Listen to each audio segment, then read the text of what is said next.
Welcome to the Inspiring Tech Leaders podcast with me, Dave Roberts. This is the podcast that talks with tech leaders from across the industry, exploring their insights, sharing their experiences, and offering valuable advice to help technology professionals. Today is our 100th episode of the podcast, and to celebrate, I'm incredibly honoured to have a true star in the cybersecurity world joining us. I'm delighted to welcome Sarah Armstrong-Smith to the show. Sarah is the Chief Security Advisor at Microsoft and is at the vanguard of protecting digital landscapes, guiding organizations through complexities of cyber threats and championing robust security cultures. Beyond her pivotal role at Microsoft, Sarah is a prolific author, a dynamic public speaker, and a passionate advocate for diversity and inclusion within the tech industry. Her experience spans critical areas including cybersecurity strategy, business continuity, and crisis management, making her an invaluable voice in today's rapidly evolving digital age. She's also the author of insightful books like Understand the Cyber Attacker Mindset and Effective Crisis Management. What an absolute pleasure to have you here today, Sarah. I'm absolutely delighted to be here, Dave. Thank you. I've been looking forward to this discussion for a while now, and I know the audience are really going to enjoy this conversation too. So let's start off by learning a little bit about your career journey and what initially sparked your interest in this field. Well, how long have you got, really? I have to go back over 30 years. So my interest actually has nothing to do with cybersecurity whatsoever. So my interest really stemmed from the world of psychology because my dad was in the Royal Air Force and he worked in psychiatry. So as a little girl, we lived in Germany for a few years and he was looking after soldiers that came back from the Falklands War. I was also the height of the IRA as well. So I was acutely aware of everything that was going on around me, but also very aware of how people were treated very differently if you have physical injuries versus mental injuries. And the human aspect of all of those things is what triggered my interest. So I studied psychology at college. I came out of college. I went into the workspace. My very first job was actually working in fraud. Believe it or not, bringing all that human element. Why do people do what they do? Why do good people turn bad? All of those type of things. Now, the interesting thing is I absolutely loved the job, but it didn't really pay the wages at the time. I was still quite young. So I joined a water utility in an account management role, quite bored, I have to say. So I was always looking for opportunities. What do I do? Where do I go? Who needs some help? And one of the compliance teams was looking for some help to produce an annual report. So I really kind of understood the gravity of working for a water utility company, being one of the most heavily regulated of all utilities, critical entities, etc. And a couple of the key requirements was about having an emergency call center, being able to answer bills on time, various different things. And I kind of was on that project for 3 months, didn't really think about it, then went back to my day job. What changed everything, I have to say, was beginning in 1999, a major program was on the flight, the Millennium Bug. And again, people were saying, we desperately need lots of people to come and work on this program. So me, I didn't really know what I was volunteering for. It sounded like a good thing. I went and worked on this program. Now, the job I was actually employed to do was to look at all the tests that had to be done on the stroke of midnight with all the IT systems and all the changes. But having just come off this other program, I go, yeah, but what if? What if the IT systems don't come up, don't work? What if we can't get water to people? What if we can't have this emergency call center? So it's what if?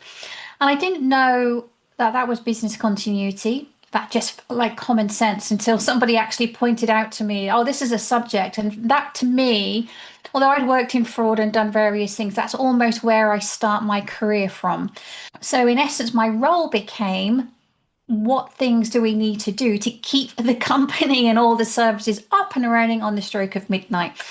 So I was brought in to look at splitting telephone lines between different service providers, looking at all the things we had to do to provide and get a keep call center up and running, make sure we had paper records of anybody that had special needs, that if the water went off and we had to put water bowsers out into the streets, what if those people couldn't walk? What if they had kidney dialysis machines? So what if, all of those things kind of again. So from there, I had a real interest in business continuity. I was seconded to the head office. I put all of the business continuity plans in play for the head office engineering. So I was always drawn to the IT element. And in 2001, I joined AXA. And at the time, AXA had been going through lots of mergers and acquisitions. They had lots of different operating companies. And my role became pivoted from business continuity and disaster recovery. So now major incidents kind of follow me around. I've already mentioned the Millennium Bug. Then a few months of me joining, 9/11 happened, and then everything changed again. So we've gone from 72-hour backup tapes, in essence, to all of a sudden needing data replication and speeding up our response when it comes to disaster recovery. So I was actually headhunted out of AXA into EY. My very, very first day on the job just happened to be the 7/7 London bombings. So this is where I pivoted from business continuity, disaster recovery into crisis management. So all of a sudden, all of these companies wanted executive level of response and retesting their plans over and over and over again. And in 2007, I joined Fujitsu, and that was my pivot into cybersecurity. Now, Fujitsu, I worked there for 12 years, and I would say I was really kind of core into cyber resilience on the front line of multiple different incidents. I would say 2009, I affectionately call my year of crisis. It was anything but at the time. And I had three major incidents on the bounce. So it started off with one of the biggest corporate frauds in history. One of our partners, an Indian outsourcer called Satyam, doesn't actually exist anymore. But their CEO and CFO admitted to committing fraud to the scale of $700 million. So all of a sudden, all of the customers that I was working with, that we were using this outsourced partner to provide remote infrastructure management, network operations, application support at some scale. So we had to figure out, how do you take on a global service without any people and without any procedures? So that was very, very intense, I have to say. And then straight after that incident, we had the first of our global pandemics, which was not COVID. It was H1N1. So I spent several months working on that program.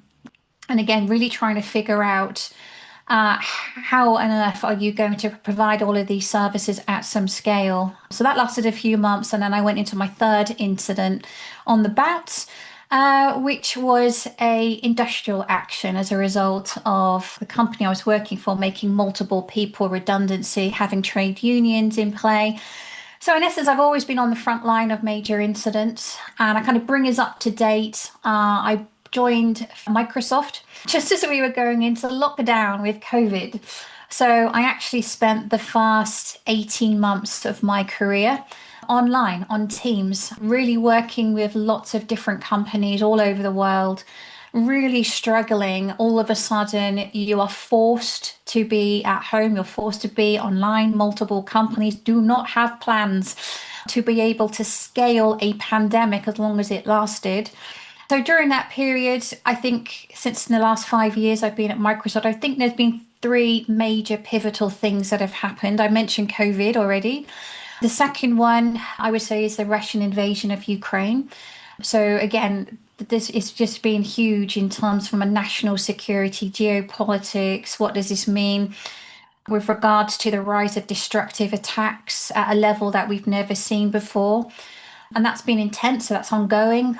We've also seen the conflicts within the Middle East as well, with Iran and Israel, etc. And I would say the third major thing that's kind of happened in that 5 year period has been generative AI, kind of became famous as a result of ChatGPT. So you probably can't have a conversation with Microsoft or any big tech provider without talking about AI in some degree or other. And so a lot of those conversations are really pivoting around responsible AI, how AI is being utilized by adversaries, how it's being utilized by Defenders. So it's been a very, very interesting journey. Probably took me quite a long time to bring you up to speed on that 30-year journey. But it's been that kind of pivoting from one thing to the other. And I would sort of say all of those things kind of combined really come under the umbrella of resilience. Well, that's absolutely amazing and so much to unpack there. What a journey. So, as the Chief Security Advisor at Microsoft, what does a typical day look like for you, and what are some of the key challenges you address in your role? Yeah, in essence, my role is to liaise with Microsoft's largest enterprise customers across Europe. So that's multi-sector and multi-country. Tends to be CISOs, CIOs, CTOs, and it really is understanding the biggest challenges that they are facing. Some of those I mentioned. So obviously we had that global pandemic, hybrid working, sort of bring your own device. Where's my data? Who's got access to my data? Mass acceleration to the cloud. We came out of the back of the pandemic. I also mentioned about the Russian invasion of Ukraine, but I think the other pivotal thing that happened there was lots of companies investing in smart technologies. So there's been a huge increase in IoT and smart technology and how that's all interconnected sort of over the internet. So to give you some perspective on that, IoT devices are outstripping IT devices 3 to 1 in terms of how many of those are coming online every single minute of every day. And so the kind of the world's changing with regards to the attack surface and what the kind of all the things that were never supposed to see the light of day. So we talk about operational technology. We talk about these things that are supposed to be air gapped, but actually COVID changed all of that because you can't actually physically have people on site to do a lot of the things that way have been required. So all of a sudden you have this IoT layer, you have things going on the internet, you have things being connected. And as we say, the attack surface is growing exponentially. So there's the kind of the backdrop of whatever's going on the outside world. So I talked about some of the social dynamics, so it's geopolitics, economic impact that we've seen over the last couple of years as well, which is really enabling companies to really, I think, twofold. One is to look at innovation, look at how technology, and we talked about AI, how that can improve efficiencies in their businesses. But I think the reverse of that, as well as a lot of conversations that I have, is around cost saving. So a lot of companies maybe historically have gone for a kind of best of breed, multiple different tools and technologies. And now they're looking at how do I consolidate? How do I integrate? How do I get the very best of all of these things combined? Some of those are very niche and very specialist, but I would say typically the conversations are around the rapid pace of change. Are my investments still valid? Is my strategy valid? How do I convince my board that cybersecurity needs to be on the top of their agenda, or at least in the top 3 risks? And that's really hard when you think about that many companies have got multiple risks that they have to contend with on a daily basis. You've only got a finite pot of money and resources. You've got to think about how I make those investments in the right area. But looking at my history and where I've come from, I always kind of say that I work on the business side of cybersecurity, kind of bringing all of those things to bear with what are we trying to protect and why. So I think a lot of the conversations historically, particularly when you talk about cybersecurity, is about protecting infrastructure and networks and endpoints and cloud, etc. Those things don't necessarily have a value to them until you put something on it, until you have data or you have people or you have real world impacts, you have regulatory requirements, you have all of those things combined.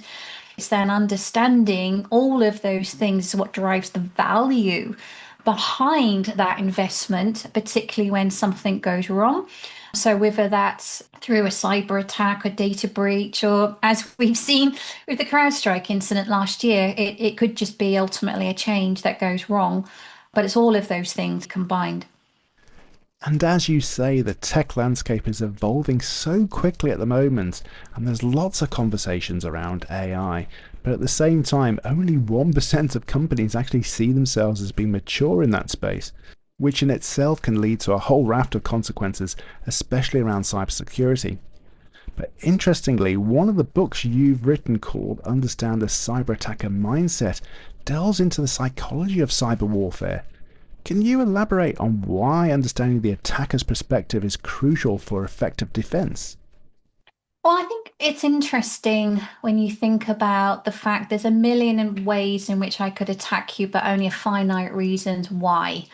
Just again, if I just put you into perspective with regards to people be familiar with running antivirus on their endpoints. That's nothing new. That's a thing that's been running for a very, very long time. Microsoft has a database with 1 billion strains of malware. And so, from an attacker's perspective, if I'm using malware or I'm using some other technology to gain access and I'm coming up against a myriad of security tools, antivirus tools, I might get blocked. All I need to do is tweak it in some way. I bypass it, I bypass the tool set, I go again. And so that's 1 billion strains of malware. So, in essence, you're up against this kind of cat and mouse game all the time. They're always going to find a way through. They're always going to innovate. They're always going to do these things. But that's where it comes back down to why. What is my motivation?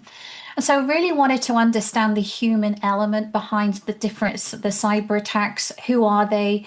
What are they interested in? And I think there's a lot of the time, people assume that cyber attackers are financially motivated. There's a large number of them that are, but not all of them are. So we look at state actors, we look at activists, we look at insiders. They are motivated by different ways. And it's really, again, if I think about that data that we just spoke about, what is the value of that data in different hands? And therefore, what is the difference that I need to think about with regards to my strategy? So it's exactly the same data, but the value of that data changes dependent on, am I a state actor? Am I using this data for espionage? Am I an organized crime gang? Am I using this for financial reward? Am I an activist that is going to use this to publish information on the dark web or in the public domain?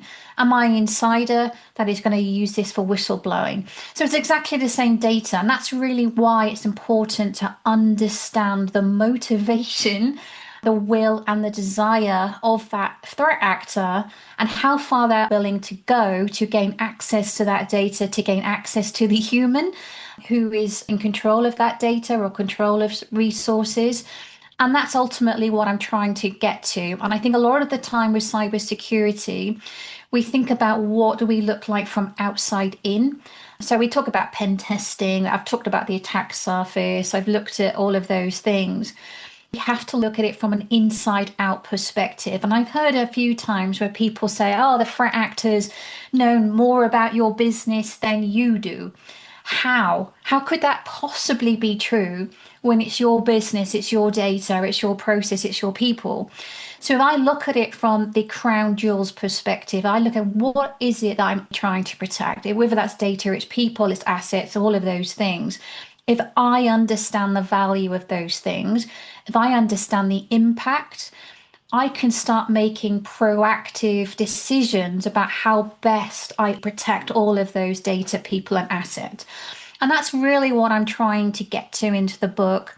So the book itself is in 3 parts. The first part of the book is really that history of cybercrime, how they've developed, particularly when it comes to social engineering and again, the human element of some of those attacks and why they're so successful. The middle part of the book is looking at different types of threat actors, how prolific they are, the types of techniques that they've gone to. So I look at some, as I say, activists, state actors, insiders, etc. And then kind of the third part of the book is the so what.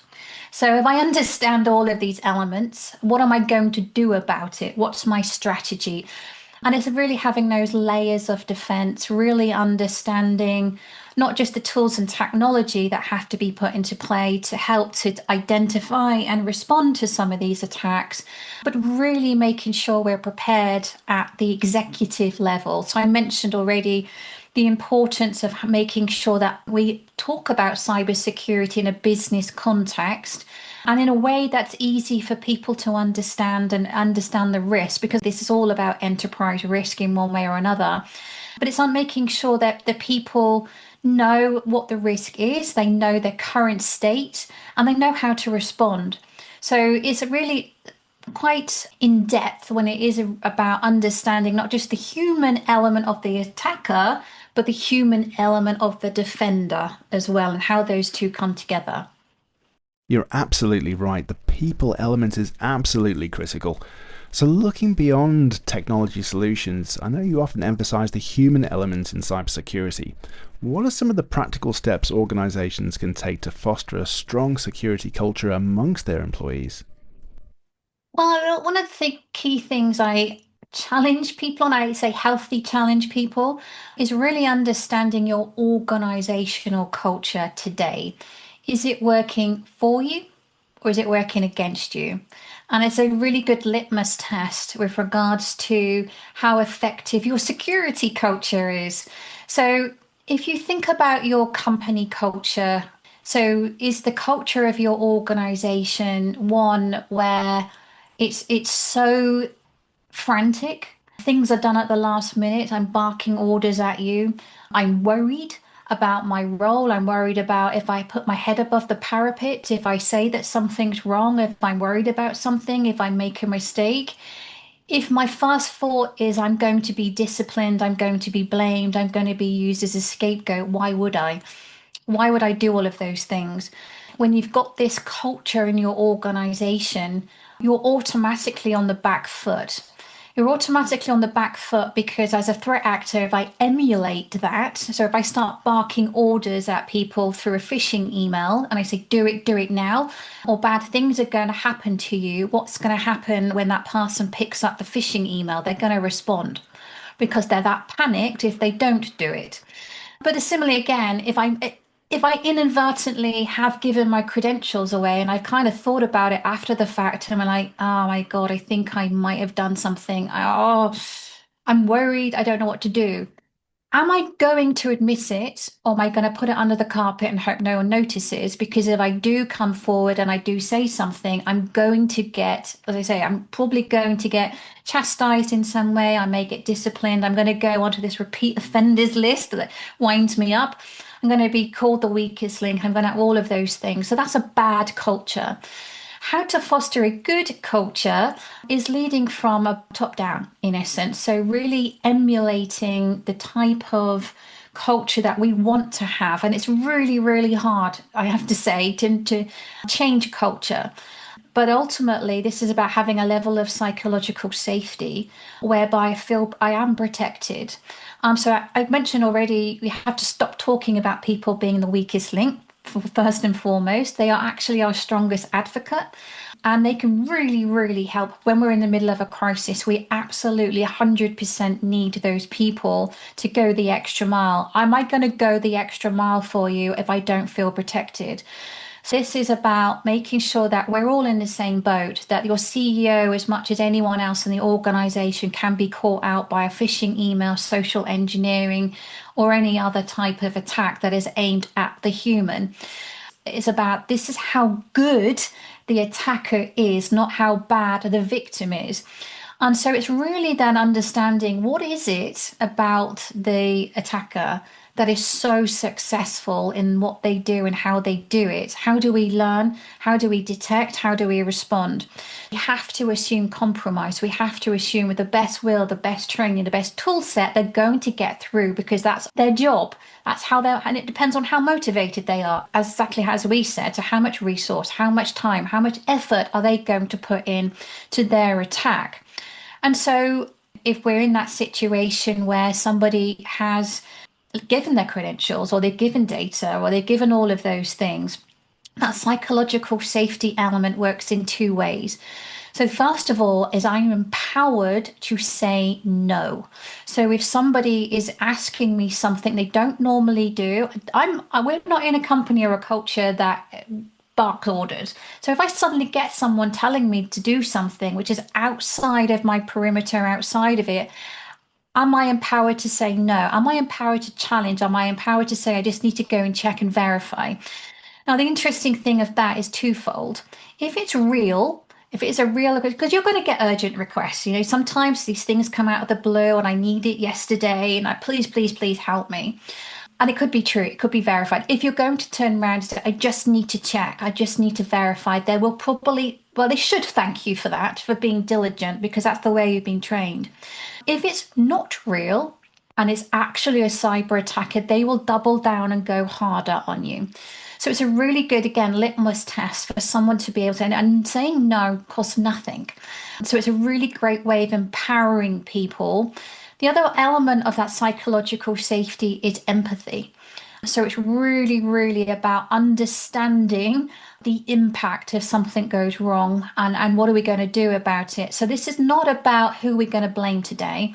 This is really about understanding how do we learn our lessons? How do we improve? How do we educate? How do we make sure that we're sharing those lessons learned? So a lot of your security culture is pinned on your organizational culture.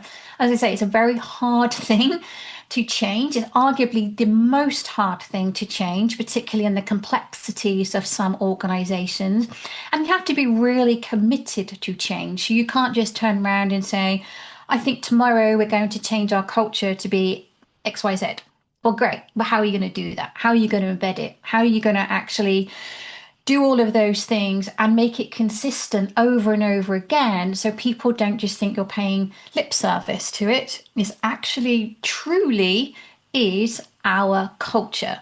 So it's something I talk about a lot, but actually a good culture can make all the difference in how secure or not your organization is and how well or not you respond in a crisis. Well, I love that perspective around culture, empathy, and empowerment. But with the rapid pace of digital transformation, what are the most significant cybersecurity risks that businesses face today, and how can they best mitigate them?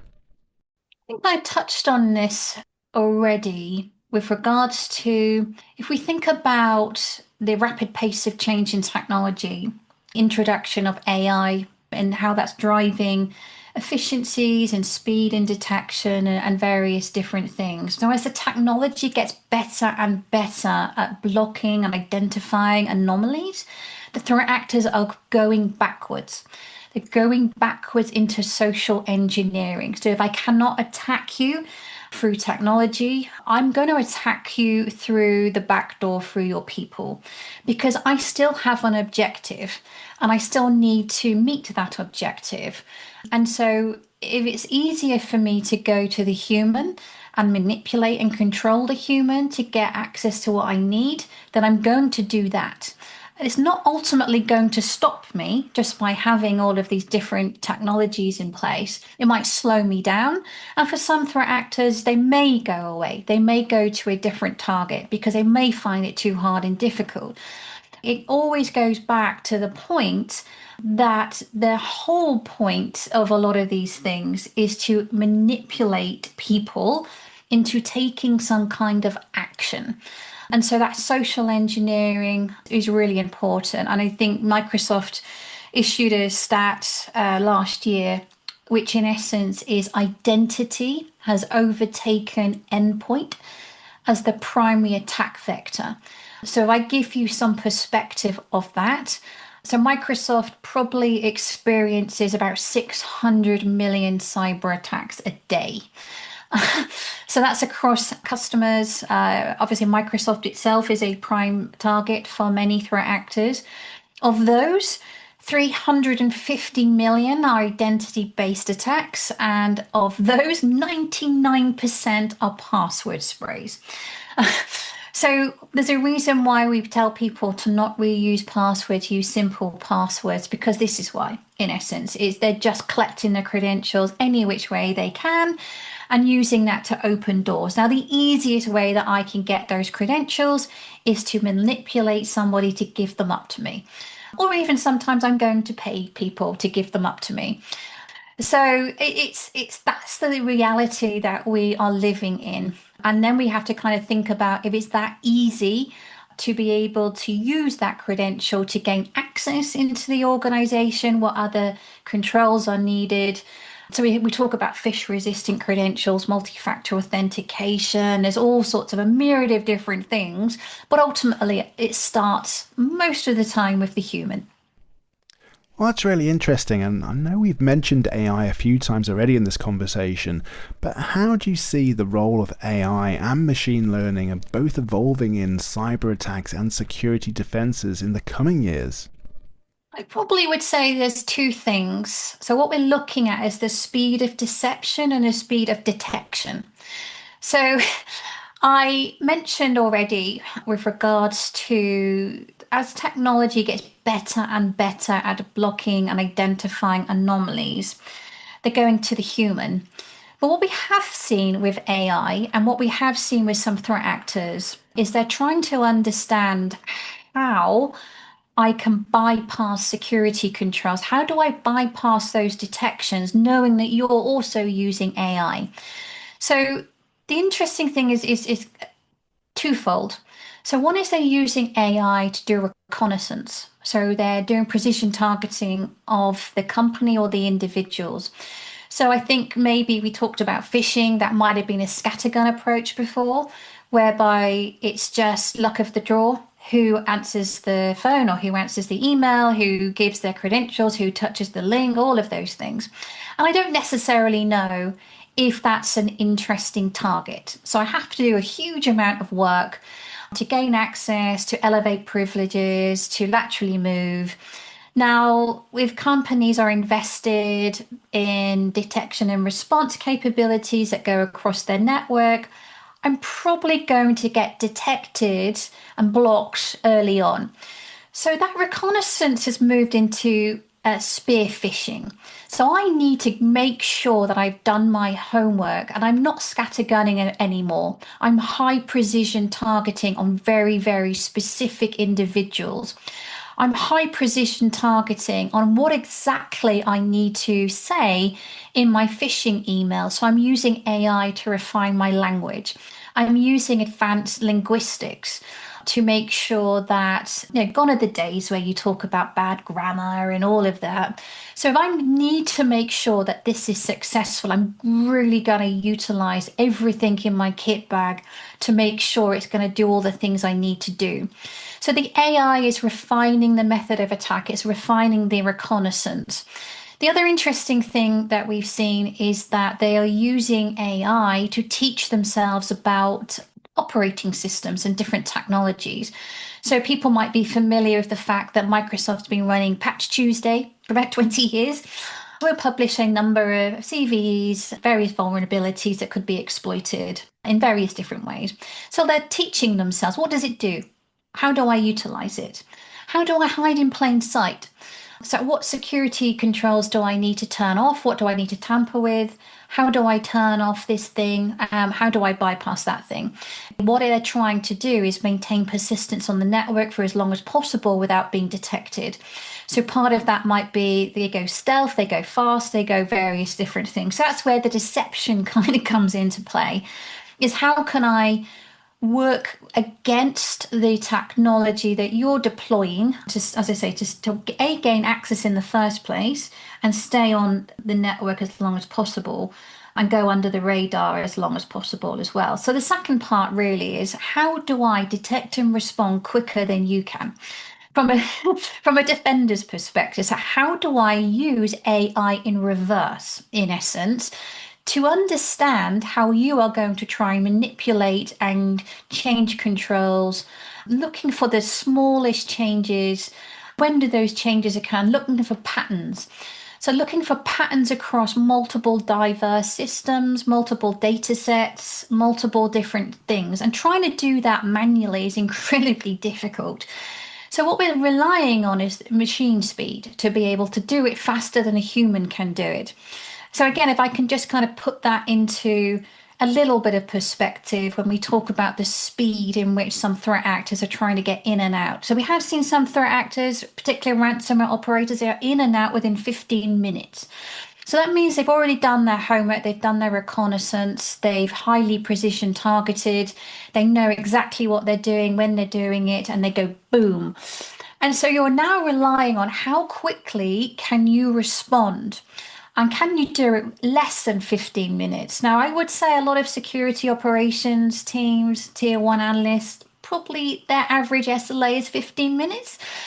Uh, so you're now going human to AI with regards to how quickly you respond. And that, in essence, is why AI in a security operations perspective is so important. So not only your ability to spot anomalies, to look for those anomalies across vast data sets, across vast systems, but be able to respond quicker than a human can. And that means huge amounts of automation. That means having the threshold limits. It means having the ability to put all of those things into play. So we're going to continue to see that evolve. People, I think, are a bit concerned. Are we going to see AI versus AI? Yes, I think that's a reality that we need to be very mindful of. Therefore, then kind of comes back to the so what. And part of this, therefore, means that we have to come back to what I talked about earlier, is that assume compromised mindset. So if we are now in a realm where we're having machine to machine who is able to do a lot of these things at a level of speed that we probably can't manage right now. This is why resilience is so important. It's being proactive in terms of really understanding ultimately what is that threat actor after and what can we do to slow them down or to actually protect those sort of crown jewels and data. And that's why I said that inside out view is so, so important, because they have to figure out a way in, let alone a way out. We already know the way ins and out. So if we can proactively understand the attack path, we can proactively understand what they're after, we can start putting those controls in place and really kind of thinking about where our investment is best made and how we protect and recover as best we can against some of those threats. Well, that's great advice. So I know your work also covers effective crisis management. In today's very much interconnected world, what are the essential components of a robust business continuity plan? It's really about understanding those crown jewels. So that's really the kind of the context of business continuity, and having done a business impact analysis, which I can't really underestimate how important that is and how important it is to do that right. This is about where to invest that time and effort. As I said throughout the podcast, if you go too thin, too wide, and try to put a little bit of security or a little bit of continuity on everything, you're exposing a lot of risk. We're trying to say, if I only have a finite pot of resource, money, whatever the case, I need to make sure I put it into the best area possible that's going to give me my best possible return on investment. So it's really is honing down that crown jewels. Why are they important? And I think I tell a lot of people when it comes to crisis management, what is the number one thing that people should have at the top of their list is people first, always. And I would just talk that into some perspective. I've seen so many business continuity plans where they're looking at the impact in a major incident. It could be a cyber, it could be any incident, to be honest.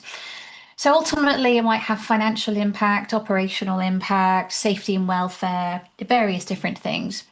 And I've often seen financial impact at the top. And I then challenge people to say, so you value profit over people? And I say, no, no, no, no, no, that's not the case. Oh, absolutely not. But that is inadvertently what you are saying when you have financial impact as number one priority. And people's kind of somewhere, in the middle somewhere.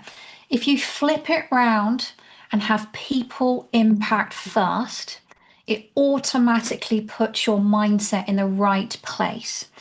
So whether that's our own people, that's our customers, it's partners, it's consumers, if we really truly understand the impact to people, that's what drives our response. It's what drives empathy. It's what is going to give us the most effective response possible because we're truly understanding the impact to people. I kind of put this challenge, if we're not doing it for the people, why are we doing it at all?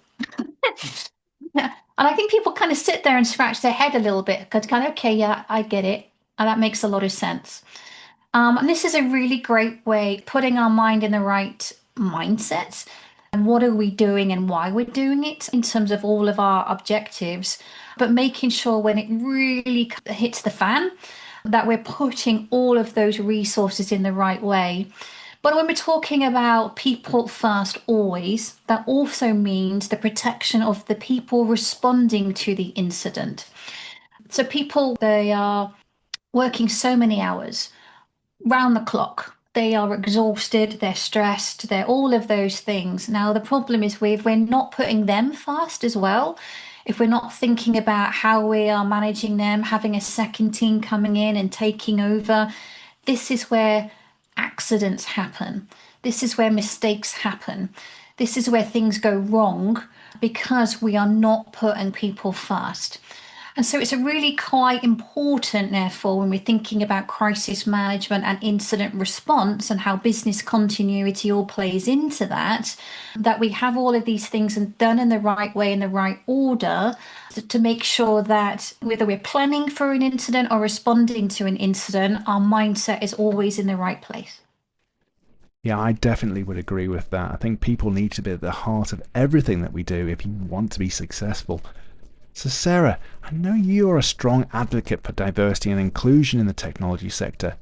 What have been some of the barriers in achieving a diverse workforce, particularly in cybersecurity, and what initiatives do you believe are most effective in promoting it? I think a lot of this really comes down to people's perception of cybersecurity. I think historically, cybersecurity has been thought about from a very negative perspective. So it's just where bad things happen. If we think about security in its context, security operations, they're very locked away. You only might hear from the security person when something's gone wrong or where they come to tell you off because you didn't meet your policy or you clicked the link or all of these things. So you kind of think about that backdrop. Why would you want to work there? Why is it appealing to me as somebody who's never really worked there to want to work there? So it kind of comes back to that culture. It kind of comes back to how we think about security as being a cost center. It's necessary evil. We look after. We do bad. People bad do bad things and everything else. So it's about changing first and foremost the perception of cybersecurity has been an absolutely critical, fundamental part of the business, just like any other business function, and really showing the good that cybersecurity does in terms of protecting the company, understanding data, where's my data, understanding who the core people are, understanding how we're going to manage an incident, understanding how we're going to manage culture, all of those things. Actually, cybersecurity has such an amazing role to play in the success or otherwise of the organization. So first and foremost, I think it's just about how we portray cybersecurity in general terms, the role that cybersecurity has, what it does, what it doesn't do. So that's one thing is removing that kind of false barrier, I'd say, with regards to a level of negativity. The other thing which I think is a false barrier is people assume it's very, very technical. Some people want to work in a technical field, some people maybe don't. There is absolutely a requirement for technical skills. And I think people automatically fall backwards into thinking cybersecurity equals penetration testing or security operations. Two very, very important, two very, very valuable roles. But it's much more than that. It's much more about, understand governance and compliance. We talked about business continuity and crisis management. It's understanding risk. It's understanding vulnerabilities. It's understanding humans. It's understanding social engineering. It's understanding the threat landscape. it's understanding geopolitics, it's understanding all of those factors. It's so broad and so diverse. I really think that there's an opportunity for lots of people to have very successful careers in cybersecurity. So part of that is also about just being able to explain that level of diversity and the different types of skill sets. So some of those might be technical skills, some of those might be soft skills, and some of those are transferable skills as well. So I already talked about at the beginning how I pivoted from one skill set to another. And it just felt kind of a natural progression. I think the other thing that I think is a potential barrier as well is people assume they have to have multiple certifications and multiple different technologies. Now, if you're going to specialize in a specific area, maybe in a particular cloud technology or other technology, then maybe you need to have that level of knowledge, and certifications can certainly help. When you're trying to gain access into a new area, I encourage people not to invest too much time and money into different certifications until they've actually figured out what they want to do and what they actually like doing. So people just assume that I have to have various skills in different areas. So just to give you some perspective, Microsoft has a free resource called Microsoft Learn. And in essence, it's multiple different paths. So you could say, I have a real interest in cloud security, have an interest in AI, have an interest in insider risk, have an interest in governance, all of those things. Now, in essence, you can take as many of these different paths as you like. And some of those convert into exams that you can take and gain certifications. But because it's free, it means you can take as many as you like in as many different fields as you like. And I think this is really important for people to understand what they don't like as much as they do like. And I think if people have invested a lot of money and resource and time into different areas, and then they figure out, you know what, I absolutely hate this thing. This is the worst thing ever. They feel probably that they're committed, or they're just going to walk away. And so I think it's important for people to try lots of different things and really just kind of think about what is it they love, what is it they don't like, and then hone their career in that area. So I think there's a huge amount of opportunity, and I absolutely love, I have to say, working in the field of cyber resilience. Never a dull day. And we've talked about the rapid pace of change, and I think combining all of those things together, and there's huge amount of opportunity to learn different areas, whether that's technology, whether that's some of the softer skills that we've spoken about today. I just think it's a great opportunity for people, and I really hope that people really think about this as a career as well. Again, that's really great advice, and that's the one thing I love about working in technology, that every day is different and you never really know what's going to happen. So the final question, what has been the most critical lesson learnt during your career that you wish you'd known about earlier on? I trust your instinct. I think we all have those spidey senses. You know, when something doesn't feel right, something feels wrong, and sometimes you ignore them. You kind of say, oh, maybe it's not as bad as I thought. Maybe, oh, I don't know. I think those things are there for a reason. And I think historically, again, when people think, did I do something right? Did I do it wrong? Maybe I'm questioning myself. Is your ability to ask for help, ask for guidance, double check and verify. So I think we're in this mindset anyway in security. We always talk about always verify, never trust. I think never trust I don't really like that, I have to say, because you have to trust. But the always verify is really, really important.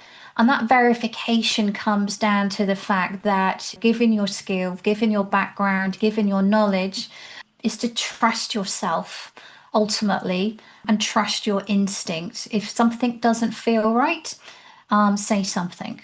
And that's where it comes down to that kind of psychological safety. Do you feel protected or not if you say something? Do you put your head above the parapet? We need people to put their head above the parapet because this is ultimately is how we manage risk and how we drive resilience.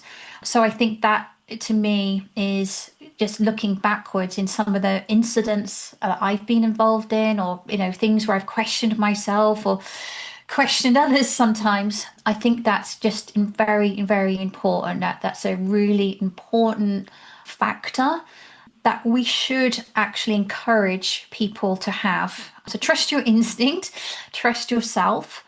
This is all about having integrity, whether it's integrity as an individual, integrity as an organization. Couldn't agree more. I think trusting your instincts and maintaining your integrity is so important as a leader.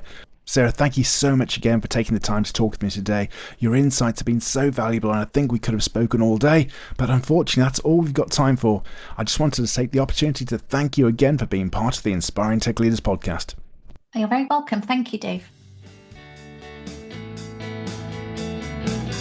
If you've enjoyed this episode, don't forget to subscribe, leave a review and share it with your network. Thanks for listening, and until next time, stay curious, stay connected, and keep pushing the boundaries of what's possible in tech.